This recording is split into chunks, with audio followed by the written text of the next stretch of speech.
willkommen, South by Southwest, Tag 4 heute. Wir haben heute einen ganz besonderen Gast dabei, Ben Royce. Und zwar ist er Creative Effectiveness Lead bei Google, also ein sehr, sehr hoher Gast heute bei uns. Deshalb werden wir das Ganze heute auch auf Englisch machen. So, Ben, just to start, how would you describe South by Southwest to your mom in a few words? It's kind of like the combination of the best of nerdy with the best party people all at the same time getting together at one place. So That's a pretty good description. It's pretty good. All right.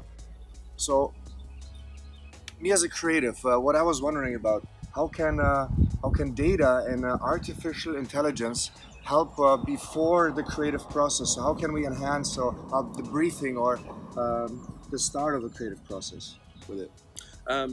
So there's so much data that's available out on the web that can give so much insight to the creative process. Maybe that's a function of strategy, but there's so much data we can process that with artificial intelligence makes it a lot simpler to understand. And I think it's the kind of intelligence that a creative would love to have before they go into the brainstorm or to the creative development phase. Absolutely. And how could the data help us in the creative process, or maybe with the execution? And maybe afterwards. So how can we tweak the things?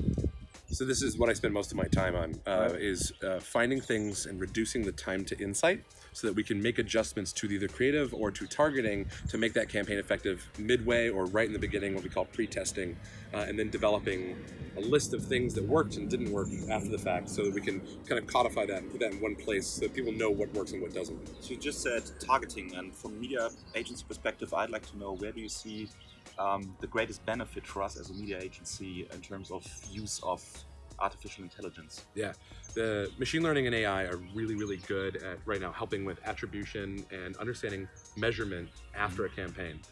We're starting to get better now and moving up that process of understanding which audience segments are going to be best matched to a creative execution, so we can find new audiences that you may not have expected, right? So there's a marginal benefit on top of the current process, and we're relatively new at this, but we're getting better and better at finding new audiences that are relatively surprising. So I think it's great for expanding a campaign. And where do you see is the USP or the positioning of media agencies in terms of artificial intelligence? I mean, media agencies have access to more data than most organizations do. So there's no reason, if you can get all the data in one place, you could be much more surgical, much more targeted, specific, and expand effectively if you can get that data in one place. So organizations that have lots of clients under one roof, or have a large breadth of clients that are across multiple industries, you could find things that maybe smaller organizations wouldn't be able to because you have access to that data. Makes sense. Yeah. I'd like to ask like a hands-on example from you. So how can data, so what insights could you give, for example, if we want to create an online film, right? So what would be the insights that you could give us as a creative agency, like tweak it here, do that?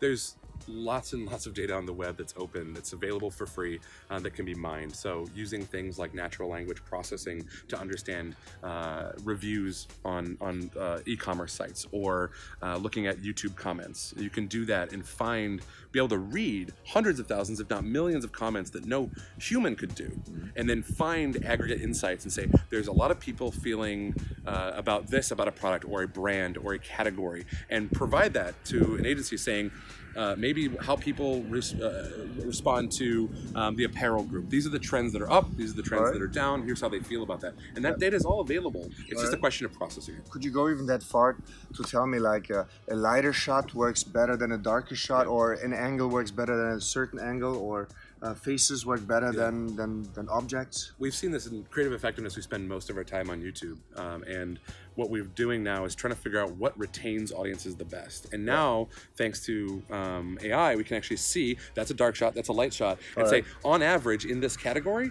it retains users better, or they skip more, things like that. We can actually get to that level of data now and say, in mobile, dark shots don't work as well as bright shots because of ambient light, and we can look at those numbers and have a pretty good reason why.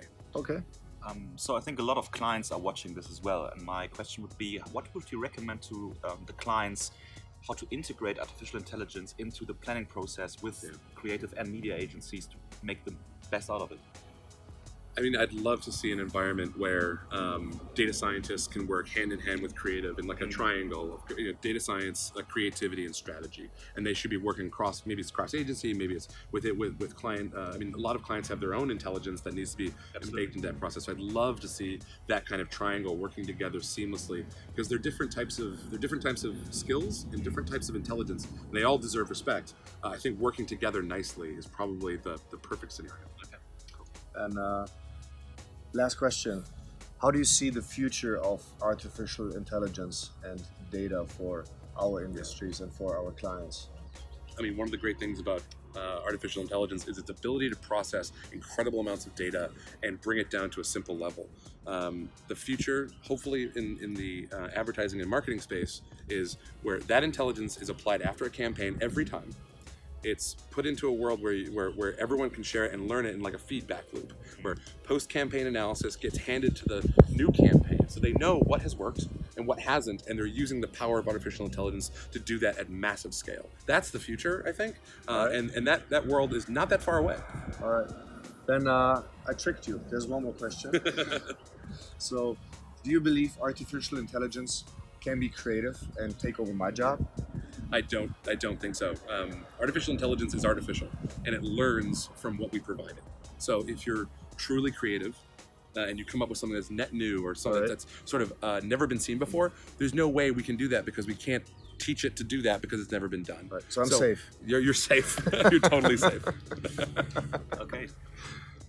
Thank you. Goodbye from Austin. Goodbye.